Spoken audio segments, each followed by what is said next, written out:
Welcome to Building the Future. I'm your host, Kevin Horick. You can check out new episodes of the show every Tuesday and Thursday at 2 p.m. If you missed an episode or want to get more information about the show, please visit buildingthefutureshow.com.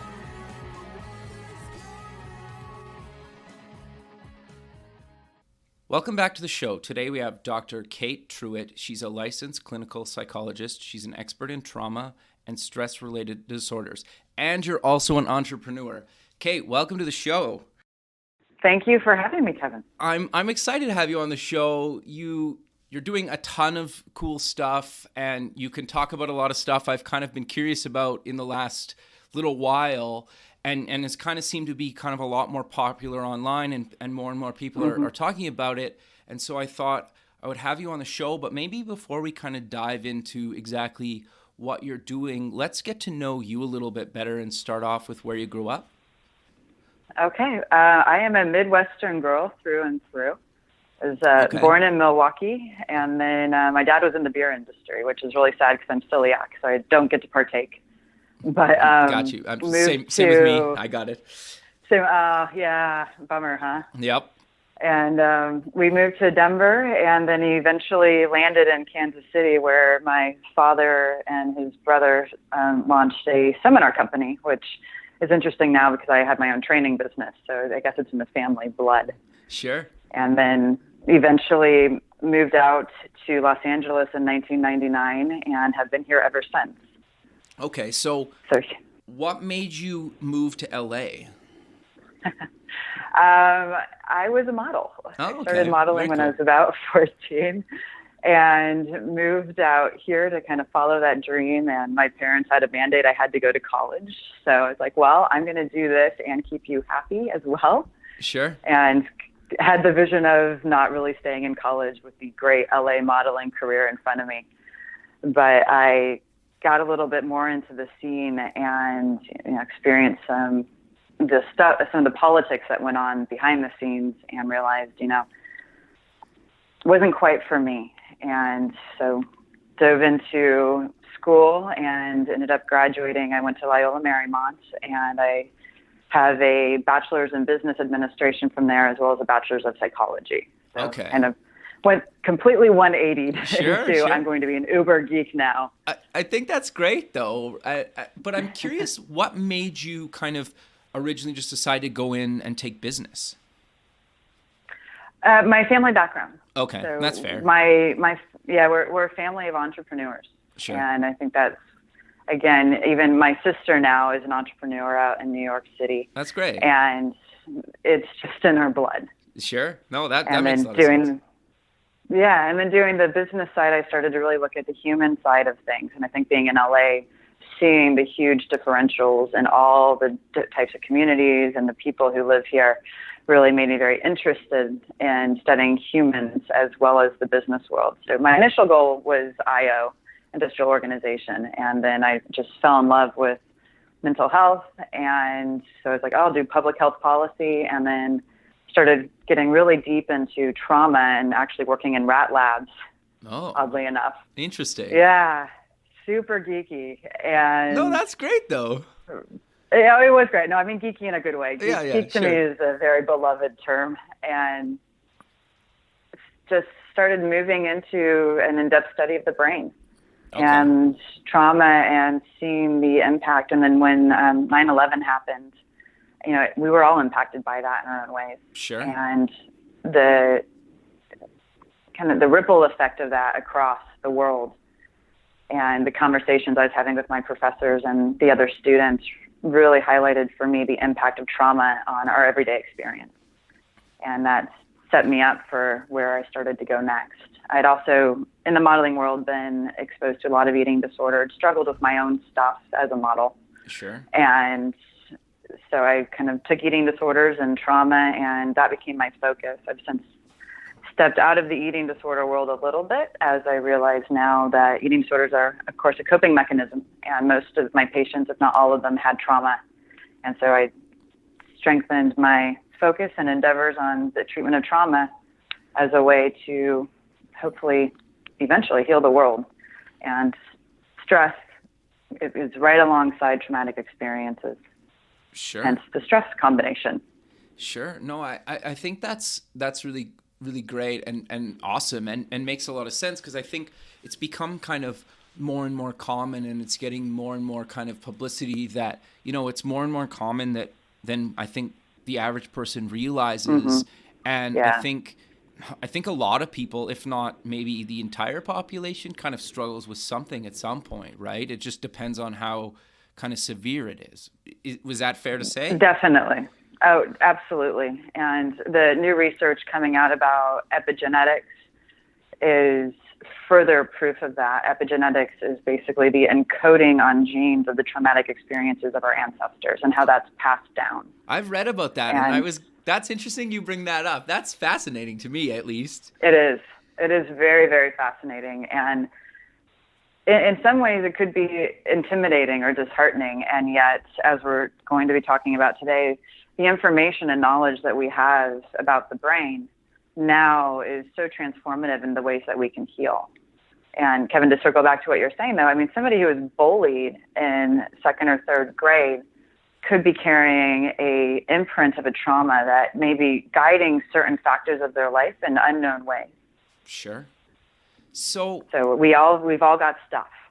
No, yeah, totally. So walk me through kind of your practice now, and you have a bunch of kind of techniques and stuff, and you're super busy, you're booked months in advance. Kind of walk me through exactly what you're doing now and how you're helping people with this stuff.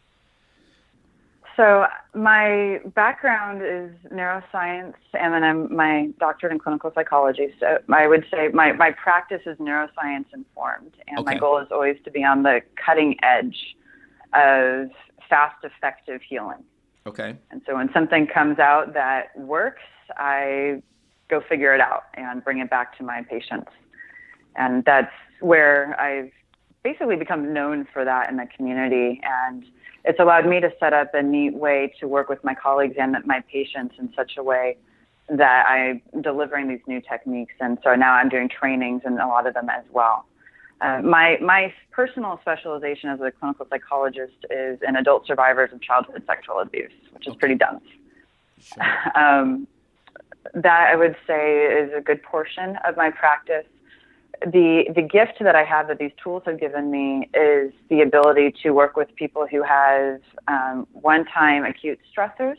Okay. So somebody who's assaulted or raped, or somebody who has an injury that results in trauma. So, and those usually now only take 1 to 3 sessions to allow the brain to heal and release. Yeah. That quick. It's pretty that quick. It's really amazing work what we can do now, and unheard of. Yeah, sure. Like usually that, at least from what I understand, like that could take months, if not years, at like kind of the earliest, right? Yeah, and traditionally it has. Okay. But now with the information about how the brain works, we can target the exact neurons in the amygdala that have encoded the trauma and release those.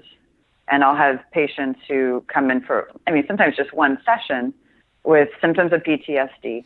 Okay. And the symptoms completely remit after one session. Wow. Yeah. And the neat part about these new tools is I can teach them to my patients. And I think that's a large part of what the conversation we'll be having today is these are self-applied. And so the other portion of my practice are individuals, with my MBA, I've kind of tapped into a lot of the corporate world. And I'll have people who come in for a one-shot 90-minute session with me where I'll teach them a bunch of tools that they'll then apply in their daily lives to modulate their nervous system. Okay. So that when they get pushed out of their comfort zone, so they're feeling anxious or stressed, or a big deal goes down in the wrong way, they have a tool that they can immediately use to get themselves back in balance. Sure. And I think that's great. Which is, it's very empowering. And one of the things we know now is when we're pushed outside of our zone of tolerance, it's basically as though our nervous system has gone on a binge drinking experience. Really? We'll have a stress hangover for 12 to 36 hours. Wow. Interesting. And that means we're more vulnerable. Now, if we think about our entrepreneurs, those who are doing startups, or even those anywhere in the corporate world, how frequently are they being pushed outside their zone of tolerance? Sure, you could probably argue maybe sometimes a few times a day. A few times a day, yeah, and exactly. And it's exponential each time you get pushed out, and then if you get pushed out even further. So it could be I woke up late, I'm rushing, I'm getting into the car, I spill my coffee on my white shirt, but I have a meeting with the boss, and then all of a sudden that's a 36-hour stress hangover. So for the next 36 hours, you're more tense and reactive. Sure. So walk me through, like, what are the techniques called and what's your practice called? And walk us through kind of some of the techniques that you teach people how to use in their daily lives. So the techniques that I'm referencing are kind of the layman's term is the havening technique. Okay. And the word, it's the transitive verb for haven, which is a safe place. Sure. And the scientific term for it is the amygdala depotentiation technique. Okay. So havening is obviously easier. Yes, exactly. And they're called this because they create the electrochemical representation of safety in our body. Okay. So when we feel safe and calm, there's a certain electrochemical stamp that's present in our brain. And the administration of the techniques by self or other creates that same environment internally. Okay. And these techniques can then be applied to depotentiate encoded traumas, whether they be a big T, like somebody being assaulted, sure, or a small T, somebody being bullied. Okay. And when we depotentiate those neurons, then the amygdala is no longer driving all of our information processing because those neurons are potentiated or activated in the amygdala. That part of our brain is no longer driving our information processing. Okay, interesting. So yeah. No, keep going. Sorry. Okay. So to simplify that a little bit, partly what happens is when something stressful happens that's stressful enough that our brain goes, that was a pretty big deal. I need to remember that. These little neurons become activated permanently in our amygdala. Okay. And all data that we see in our environment or experience, smell, taste, touch, those 5 senses, first go through the amygdala before any part of our brain gets it for rational processing. Interesting. Which means there's a filter. Sure. So somebody who was bullied back in 3rd grade encounters somebody when they're 33 years old, who reminds them of that bully. Their little amygdala is going to go, oh, that person. Wow. And that will impact how they react to that person. That's interesting. Yeah, it's a pretty big deal. Sure. When we go back to that idea of we've all got stuff.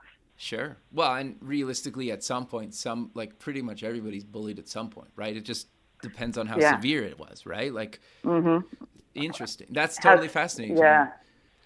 So, how severe it was and their internal sense of self, a number of factors. But yeah, if it was severe enough, their brain will carry it forward. Sure. They even kind of not really knowing. Correct? Not knowing at all. Quite frequently, just knowing that there's something about that person that feels off. Interesting. That's wild. And sometimes it is wild. And sometimes that's a authentic intuition of, okay, this person's following too close.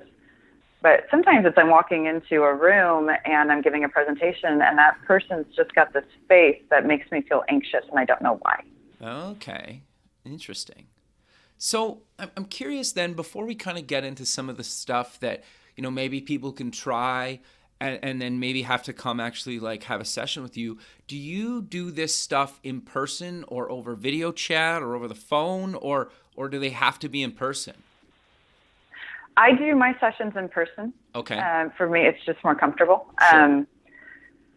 That being said, we do have practitioners worldwide. Okay. Who do use teletherapy, which is, via a HIPAA compliant version of Skype. Right. Or some FaceTime actually is HIPAA compliant.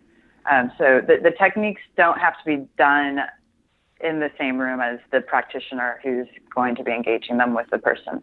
Gotcha. And that goes back to that opportunity that people have to learn these techniques and self-apply them. Okay. To create their own practice for maintaining homeostasis in their day-to-day life. Sure. No, I think that makes a lot of sense. So maybe what do you like, kind of from maybe the business, kind of maybe startup professional side of things, what do you see quite a bit is pretty common, and kind of maybe what are some things that people can try to do kind of on their own to cope with some of these things?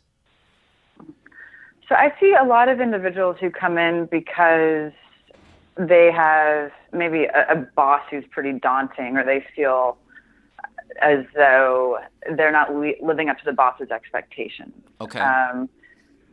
So that tells me anxiety, insecurity, self-doubt. I do have a number of people who come in because their bosses are actual bullies, and then we do, have to engage HR in certain areas. Sure. But that aside, so that's one. Another one that comes up a lot is, especially with the entrepreneurs and people who are in the startup world, is burnout. Sure. And feeling as though they don't have what it takes.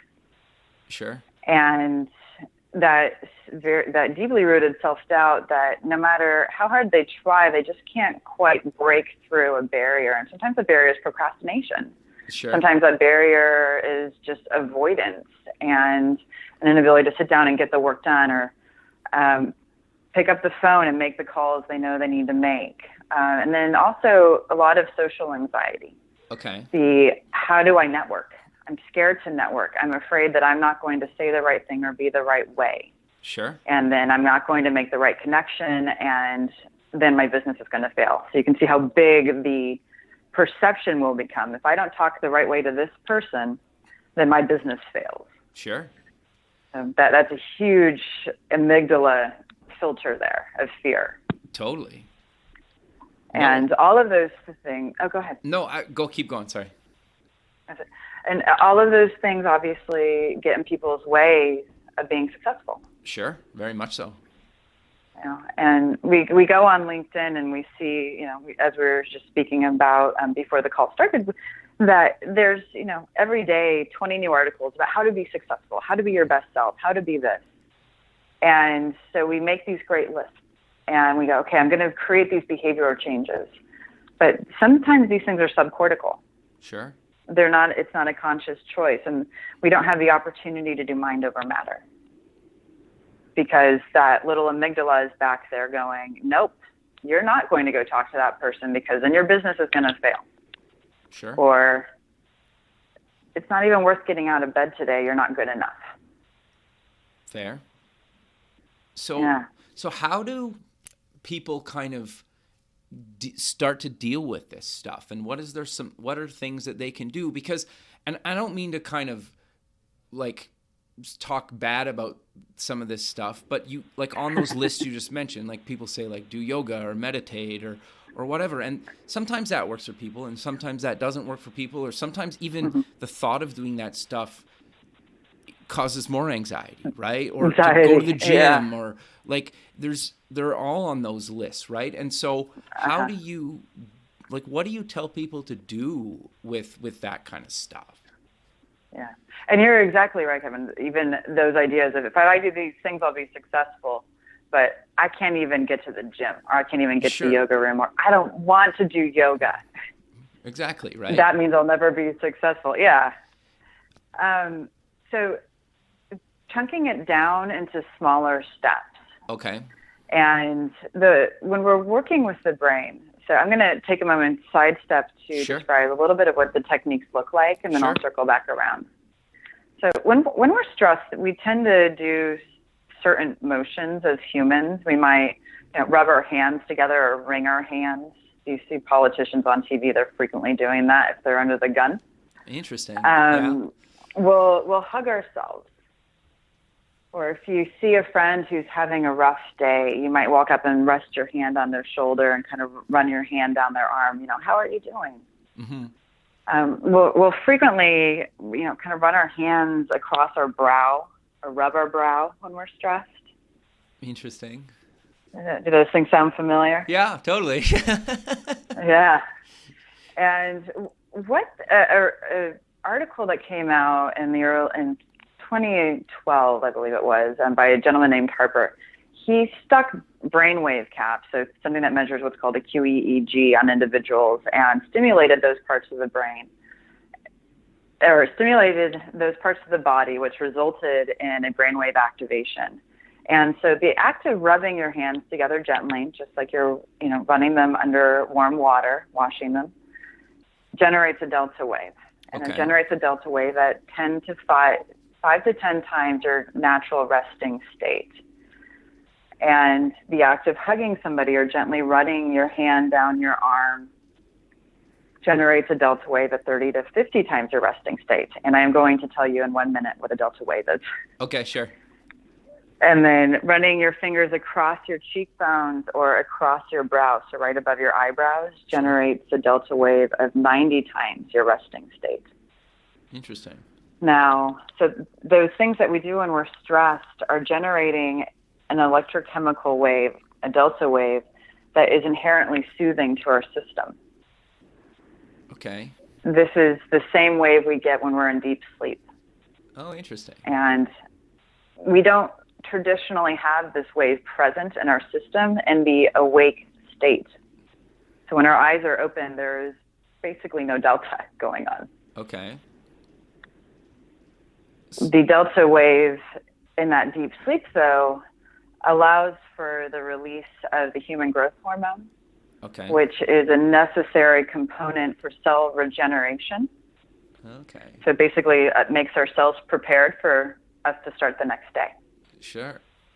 That's why we don't feel good when we don't get sleep. That was going to be my next question to you. Is that why you feel terrible if you don't sleep, Yeah. especially if it's days on end or weeks on end? Days on, yeah, exactly. Because there's a huge depletion in that. Okay. And when we proactively generate the delta wave, so through gently running your palms, so you're rubbing your hands together, palm to palm, or starting right above your shoulders and gently running your hands down the outside of your arms, just like you're giving yourself a nice hug, or running your fingers across your cheekbones or your forehead, you're also generating increased levels of serotonin, antidepressant fame, right, the happy drug. Sure. Or the happy neurotransmitter, and GABA, which is a very soothing neuromodulator. You're releasing those into your system. And so these actions bring the autonomic nervous system, which is everything outside our brain, basically, into a calmer state. Interesting. And so when we're in our fast-paced corporate life, driving towards things, or when we're feeling, I can't get out of bed, I'm depressed, and we're thinking mean things about ourselves, we're actually causing activation within our system, and doing these motions calms our system down. Okay. So you would recommend trying some of this stuff like throughout the day if you're experiencing some of this stuff?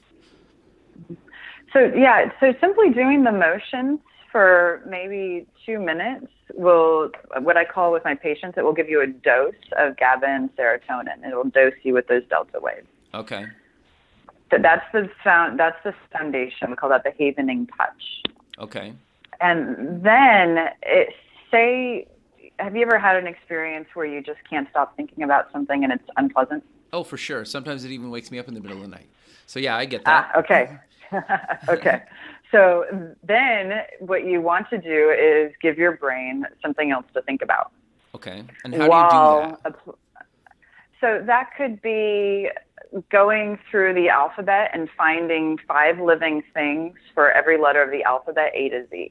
Really? Interesting. I've never heard this before. And it's just a pure distraction technique. The difference is you're going to then be applying that havening touch, so the face, the arms, the hands, while doing that exercise. Okay. And should you be listening to music, or does it matter, or no, or like how does that? Doesn't matter. Okay. That doesn't matter. You're just giving your brain a different job while applying the havening touch, so while activating the delta waves in your system. Okay. And what that does is it allows the delta waves to go in and calm your system down and actually start depotentiating the little neurons in that amygdala that are causing the distress or the disturbance. Okay. And then tell me if I'm accurate here. If I do this for after a while, it just kind of goes away, or it becomes a lot easier, just kind of just working on anything? Yeah, so the foundational, you do it anytime you start feeling activated, and it will calm you down. Okay. Now, what I recommend with my patients is take an assessment on a scale of 0 to 10 before you start, and go, okay, I'm at a 6. I'm pretty uncomfortable. So 10 would be the most uncomfortable you've ever been, and 0 is completely zen. Okay. And go, okay, I'm at a 6. I'm feeling pretty angry about this right now. So if you're thinking about something, it's waking you up in the middle of the night and you can't stop thinking about it. But yeah, I'm at a 6. Okay. Then start applying, arms, face, and hands, and go every letter of the alphabet for living things, and then check back in. Interesting. Okay, I'm at a 2. Okay. And then maybe you hum several rounds of Twinkle, Twinkle, Little Star. Okay. Or you imagine you're shooting basketballs. It can be any distraction technique that's neutral. Okay. And then you check back in until you're at a 0. Interesting. And here's where it gets really cool. So this thing that's waking you up in the middle of the night, frequently when that happens, it's because there is an event that happened during the day that triggered you. Sure. Right? Sure. So you're in a meeting with somebody and they cut you down. And you just keep going, oh, I should have said this. Why didn't I say that? That person's such a jerk, blah, blah, blah, blah, blah, blah, blah. Sure. So you can go back in your mind and reimagine that experience and activate it as though it's happening all over again. Okay, interesting. So you intentionally bring that up. And then once again, do the distractions while applying the touch, so arms, face, and hands. And there's quite a few YouTube videos that will show you how to do the touch if you YouTube havening. Okay. Interesting. And you will actually depotentiate that experience so that your brain's no longer holding on to it. Okay, so letting it go kind of a thing? Yeah, it's letting it go. But this may only take 10 minutes. Okay, interesting. So it's pretty quick. Yeah, totally. And then it gets even better because say you have an experience as a child where you're like, yeah, I totally remember when that guy on the playground, hit the tether ball and it hit me really hard and then everybody laughed at me. Okay. I don't know if you had tetherball when you were a kid. It was a big thing in Kansas. Yep. Sure. Yeah. I remember that. And you can actually go back and bring up that childhood experience and see, okay, wow, yeah, that still hurts when I think about it. This actually happened to me. That still hurts when I think about it. And then do the same process. Apply hands, arms, face, distraction techniques until you take that down to a 0. Okay. What's amazing there is what you've just done is release an experience that is likely playing a role in how you're interacting with your present day life. Because if you're 30 years out from an experience and it still causes emotional activation, negative emotional activation when you think about it, you can bet that memory is encoded in your amygdala. Totally, for sure. That makes sense. And so it's still getting in your way. And this is a lot of my clients who come in with social anxiety have these types of memories. And I did too. I had severe social anxiety. Okay, interesting. And so you can actually pinpoint those old memories in your life and release them. And that's one of the things that I teach my patients to do when they come in for the 190-minute session. Okay. Is here's how you use these tools. There's a number of other ones, but that's the foundational one. Here's how you use these tools to just let your brain heal. And it can take anywhere from 5 to 20 minutes per memory. But I just say make a list and start working through your list. Okay, interesting. What about journaling? Do you recommend that, or how have you or what's your opinion on that? Because you kind of read that online as well. Yeah, journaling, it has a lot of really great scientific evidence behind it. Okay. The main thing that I see derail people with journaling is when they stay focused in the negative. Oh, okay. And so we can get, it's good to vent, and it's really important to circle back around to a place of compassion or gratitude at the end. Okay. Because what that does is it opens up the ability to have perspective about the situation in a different way. So if we're venting about somebody, she did this, did this, did this, did this, then we get that cycle going that's going to wake us up in the middle of the night. Right. So instead, because they did this, this, this, this, and they're all activated about it, then you can do those distraction techniques that I was just talking about. Right. Or see if you can intentionally pull your brain in a different direction and go, yes, and here are 3 good things about that person. Okay, interesting. No matter how angry you are at them, because the compassion and gratitude have a really hard time coexisting with negatively valenced, so basically negative emotions. Okay. No, that makes a lot of sense. So I'm kind of curious, what do you tell people that say, like, I don't have time to, potentially journal or yoga or meditate or do all this stuff, right? Yeah. Or even just try some of these kind of techniques, right? Because some people say, well, I don't have 10 minutes in a day or whatever, right? Like, how do you deal with, or what do you tell people that are just like, I'm too busy for this stuff? Yeah. My first question is, do they have 2 minutes? Okay. Sure. I mean, most people have 2 minutes. Sure. And I literally have prescribed some of my patients, like, every time you are on the toilet, haven your arms. Really? Interesting. Yeah. Like that is, okay, if that's all you've got, haven your arms. And see if you notice a difference. And inevitably they'll come back and they'll say, this is awkward to talk about, but I did feel calmer. No, but sure, that's awesome. I mean, make it work for your life. I think so much of the message that we're given is, okay, make sure you get your 8 hours of sleep, but make sure you're up at 5 a.m. and make sure you get your 2 hours of yoga and 1 hour of running, and make sure you only eat these things and get everything else accomplished. And as an entrepreneur myself, it's not realistic.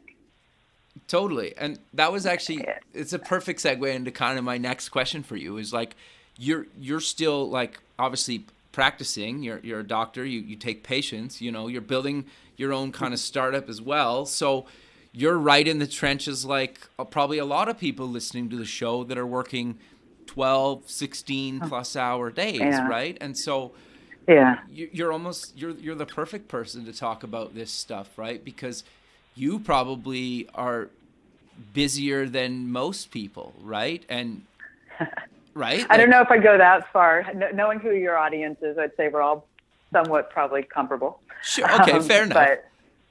But we're putting in long hours, right? Yeah. And so within those long hours, I mean, when I look at my life, I'm a runner. Okay. And I feel it when I don't run. Okay. And what do you mean by you feel it? Just out of curiosity. My energy is lower. I don't sleep well. Okay. I just a little less clear in my mind. Now, that being said, as I'm expanding my private practice. I'm onboarding 5 people. Sure. I have a training organization. I have a training coming up, and I'm prepping for 3 others that are now across the nation. Right. And, also fairly newly married, still renovating a house. I mean, I look at my life and I go, okay, could I have taken on more? And running is one of those things, as it does, it immediately falls by the wayside. Sure. And so what I have found for my own life, and that again is where these techniques are so powerful, is I can at least balance my brain, which inherently balances the rest of my body, by doing 2 minutes of havening, just even if it's just the application of the touch with, the meditation of imagining I'm on a beach, and I set the alarm on my phone for 2 minutes, and I imagine the waves rolling in. And as the one wave rolls towards me, while applying the touch, I say the word peaceful. As it rolls back out, I say the word calm. It says peaceful, calm. I do that for 2 minutes, and then I restart. I just get back to my day. So it's recognizing that life is going to be chaotic, and sometimes for success, it's a mandate. Sure, fair enough. And to really practice gratitude and self-compassion and being gentle. So rather than beating ourselves up, I haven't gotten to the gym all week. What's wrong with me? I haven't gotten to the gym, and I'm driving myself to do what I really love, and I'll schedule my week next week so I can get to the gym. Or I haven't gotten to the gym. That's okay. This is temporary where we are. And at least I'm taking care of my brain, which means I'm taking care of my body. Got you. So it's finding the tiny pockets, even if it's on the toilet. Sure. So making it work. No, fair enough. So I would put myself in this boat. Like, I don't really work out that often. I get that I should, but and I don't make the time. I get that part of it, but I think my struggle is I'm tired, right? It's like that's the last thing I want to do, right? And to be fair, like I used to really enjoy running kind of growing up as a child. Like I was on the track team and that kind of thing, right? And I used to really like long distance running. And now just even thinking about it kind of gives me anxiety about just like, I should be doing something. But, and like I'm tired and I get it's an excuse, but And even I find, like, even if I get at it for a few weeks, getting over that, like, hump where I can keep it actually going on a, semi-regular basis is like, extremely difficult for me. And I'm sure I'm not the only one that feels that, right? And so how do you get over that? Yeah, and I feel that, too. Sure. I totally resonate with that. Even, calling myself a quote unquote runner, I totally resonate with that. When I fall off the pattern, it is so hard getting back on the pattern. One of the words you said there, Kevin, is the word should. Okay. And that is a word that we use so frequently in our day-to-day conversations that we have with ourselves. That word inherently generates a feeling of guilt or not being good enough. We're letting ourselves or somebody down. Sure. And so as soon as we say, I should do this, we're going to feel bad. There's a little bit of us that's going to go, okay, which starts to feed into, I'm not going to do it. Yeah.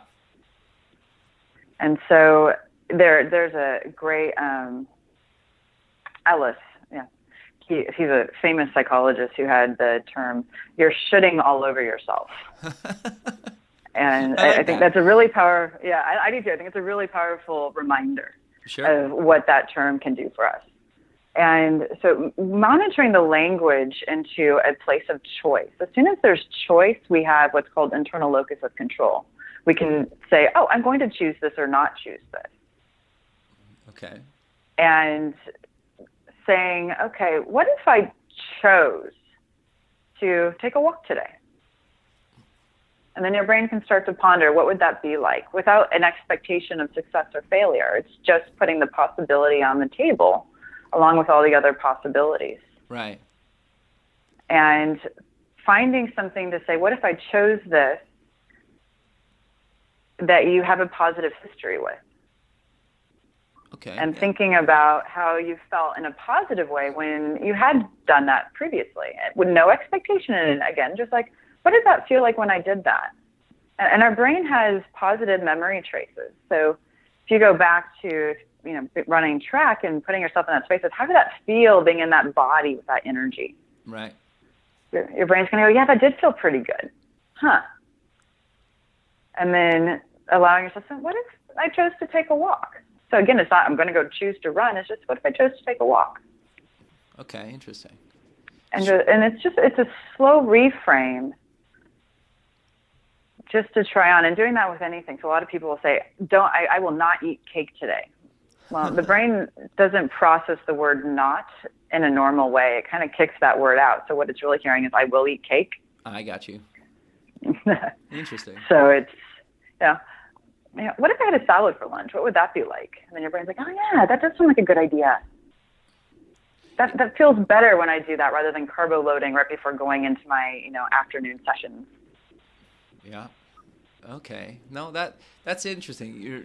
You got me really thinking about this quite heavily just as we're talking here. So I think that's really good advice actually for a lot of people. And I think it could apply to anything that people are kind of looking that they wish they could do. Right. And I think everybody has something that they're like, I really wish I was doing more of X or Z or whatever, right? It doesn't really matter what the thing is, but yeah.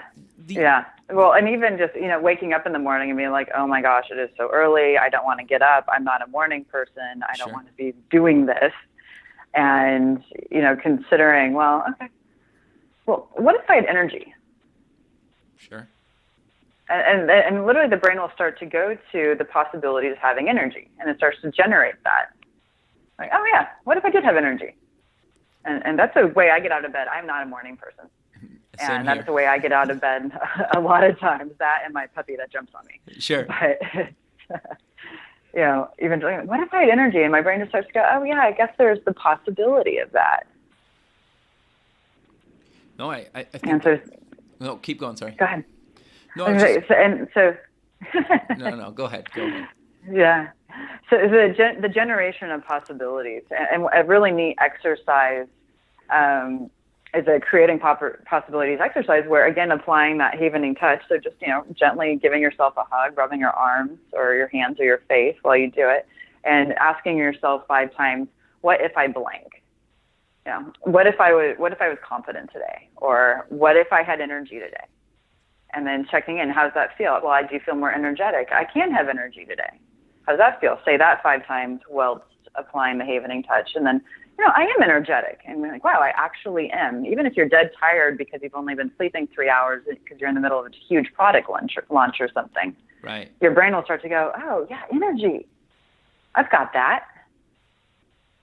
That's interesting. Yeah. It's really neat.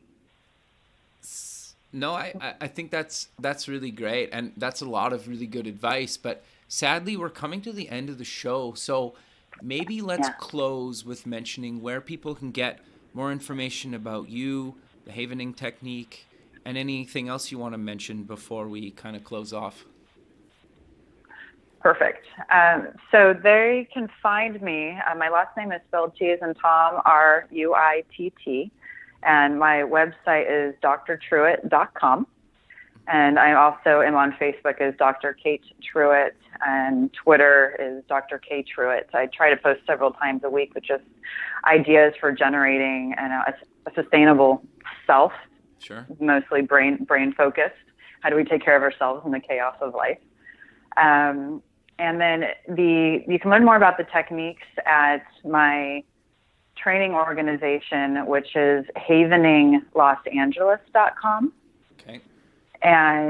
Or you can go to the havening.org website, which is the headquarters website. And then you also mentioned if people Google that on YouTube too, they can see a bunch of stuff as well. There's 2 particular videos that are fantastic. Tam, T-A-M is the first name, Johnston. Okay. So it's Johnson with a T in the middle, so Johnston. She did a fantastic video. It's about 20 minutes of an overview of all of how the techniques work in the brain, with a closure of how to use the technique on yourself. Okay. And that's a brilliant video. And then Paul McKenna, who is a bit of a guru in Europe, did a video where he will walk you through doing the distraction technique that I described on the call today.